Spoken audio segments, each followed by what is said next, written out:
Take the mask off, Holly. Holly, it's not Halloween. I know. But I want to do the intro like this. No, well, I'm going to do the intro because I've unsacked myself after my really bad first effort of using the microphones that you very kindly got us, so that we can both. I might buy some honey tequila for Friday to take the mask. Really, that changes everything. Yeah. So Holly's been promised some honey tequila now. Now you see Jodie's standing in the wrong place. We thought, because I failed absolutely miserably I did a really good bit of video, but the audio didn't come out because I didn't turn the microphones on.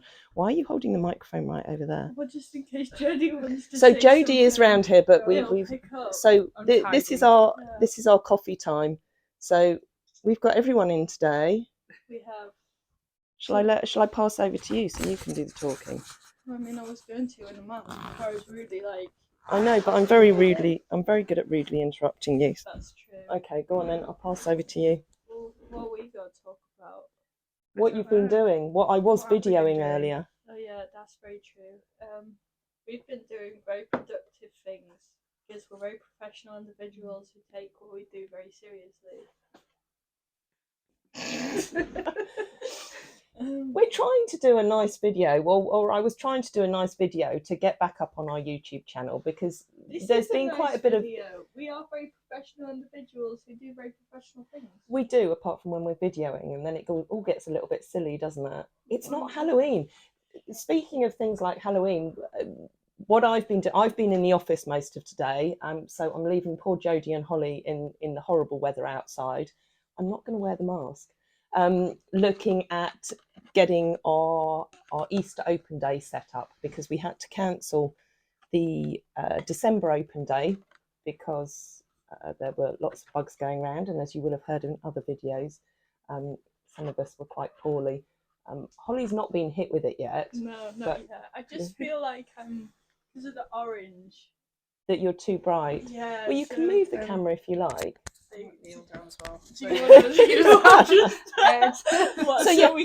So really, when the idea of this video was to cheer up anyone who's feeling the January blues at the moment.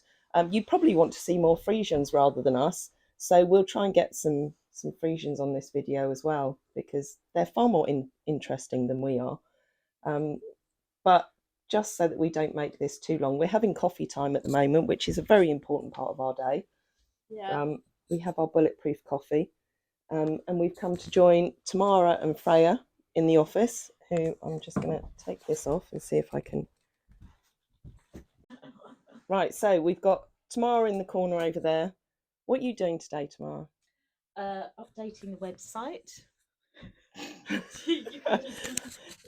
Updating our house rental website, sorting out documents for our heritage design and access statement for our planning application for the derelict barn. Have we put you on the spot? Yeah. We like to do that. Yeah, and helping Freya with accounting matters. Accounting matters. Accounting does matter, and according to Heart Radio that we were listening to earlier, apparently everyone's going to have to study maths until they're 18 now. I think that's a really good idea. Yeah. It might not happen. Are you saying that from intention, Freya? No, other people are saying it won't happen. Oh, really? The ones that. So you're the professionals, right? So, Freya, you're 16. So sure. two more years of mathematics? No. Oh. So finish this year. Oh, okay. Yeah. I suppose it depends when they bring it in. It does, doesn't it? Next year. Next year. Or she could rely on you to teach her finance. No, maybe not. Maybe not me either. Yeah, we rely on the accountants, really. Yeah. So that's the activity in the office today. You can see all our tack at the back here. We have had horses out, or Holly and Jodie have. So you were doing. Don't try and hide from the video. I'm so gross today. Yeah, but we all look gross at this time of year, you know. And you don't look gross. You don't look gross. No, you always look glamorous. You're the glamorous one. No. Yeah, well, what have we done? Oh yeah, Nika worked Nika today. She was really good actually, but it's only the second time she's been back in work for, well, seems like forever to be honest. It does. This time of year, it Yeah. just does seem like even if they have a couple of weeks off, it seems like it's a lifetime. Yeah. But we try not to beat ourselves up about it now. You know, it's good for the horses to have a little bit of time off. It is.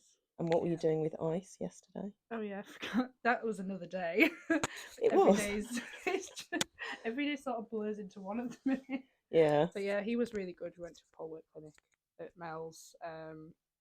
I'd only been on him previously once in the last few weeks, and he'd lunged a couple of times. So he hasn't built up a huge amount of fitness, but we just sort of tailored it to what he could do. So we just did a lot of walk and trot over poles and transitions and just the basics, really getting back to a bit of schooling. So Yeah, and he's always that's really good at Mel's.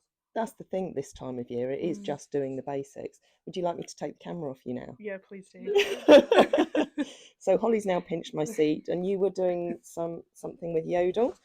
So this is what I tried to video earlier, where Jodie had Nika in the arena and Holly had Yolanda, or the two sisters, Yeah. who both have slight issues. They're both members of the Special Sisters clan. Because we have three. We have one each. You have Yodel, Jodie has Nika, and I have Xiaokia. Although I have been doing bits and pieces with Yodel. That's mostly because the work I do with Yolanda is most of the ridden work, but because you've learned a lot through all the groundwork that you're doing with Xiaokia, it was good for you to transfer that to Yolanda, and it saved me being squashed by her. Oh wow, thanks. So it gave you the opportunity to be squashed and pushed over by her. Yeah. Because she's a big girl. She is. She's very big, and I think sometimes with the big ones, they almost struggle more with awareness of their own body, and coordination, and as well with them because they're so big, they are quite challenging to physically.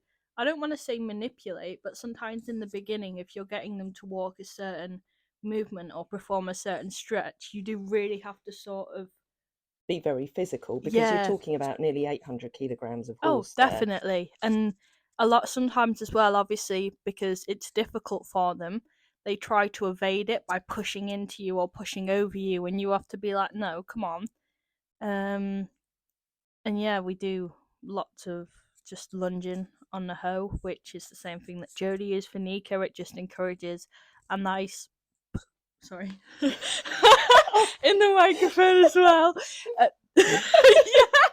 in the microphone. That's true, Holly. I am going to post this whole video, Holly. In a nice long low posture, so as they're going along like this, you know, obviously not that slow, but everything's stretched out, they're engaged from behind. Shall I try and get a bit of video of one of them actually doing that I mean, you or I could add in some of the video that I took earlier where I messed up the microphones and we couldn't hear any of the commentary. Yeah, but anyway, the hoe just helps them be supple, stretch out, just their general strength and flexibility. And also, I think with horses like Yodel, who are quite naturally quite stiff, they tend to sort of naturally be like.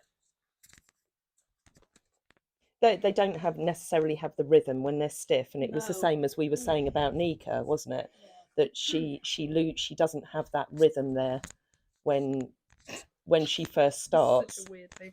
Yeah, because I found with her, because I'm quite a fan of using poles, but that's mainly for my own focus and for their focus. And with her, what I've started doing is I have the poles on the outside track, so just a couple or three, and in the centre they're slightly closer together than the outside, they're further apart. So my theory with her is that because she's quite tight and tense at the beginning, she can only manage to stretch over the narrower parts of the poles, and by the end I want her to be able to stretch over the wider parts. So it's just a good guide as to if they're actually, by the end of the session, if they've improved, been able to stretch. Yeah, because when I walked into the arena earlier, and we'll try and add a bit of the video on here as well, I think you were probably in the middle or towards the end of the session, because her rhythm looked really good compared to what it usually is. And I think that's where all the pole work that you've been doing with her and the others, it really does help.